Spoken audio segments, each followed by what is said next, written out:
Christmas का जादू और नूर। एक बर्फ से ढकी हुई छोटी सी बस्ती में नूर नाम की एक मासूम सी बच्ची रहती थी।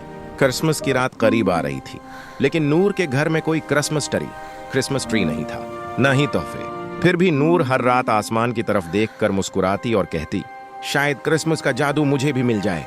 क्रिसमस की रात जब पूरी बस्ती सो रही थी, अचानक एक चमकदार रोशनी नूर के घर के सामने उतरी। रोशनी से एक छोटी सी परी निकली, जिसके पर बर्फ की तरह चमक रहे थे। परी ने मुस्कुराते हुए कहा, नूर, तुम्हारा दिल साफ है, इसलिए क्रिसमस का जादू तुम तक आ गया है।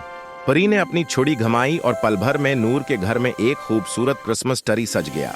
घर खुशबू और रोशनी से भर गया। लेकिन नूर ने सिर्फ अपने लिए कुछ नहीं मांगा। उसने कहा, इस जादू को मेरी बस्ती के सब बच्चों के साथ बांट दो।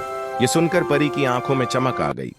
अगले ही लम्हे पूरी बस्ती रोशनी, खुशियों और मुस्कुराहटों से भर गई। सुबह जब क्रिसमस का दिन निकला, नूर ने समझा कि असल क्रिसमस का जादू तो देने और मोहब्बत बांटने में है। और इस रात से हर साल क्रिसमस पर बस्ती के लोग कहते हैं कि अगर दिल साफ हो तो क्रिसमस का जादू जरूर होता है।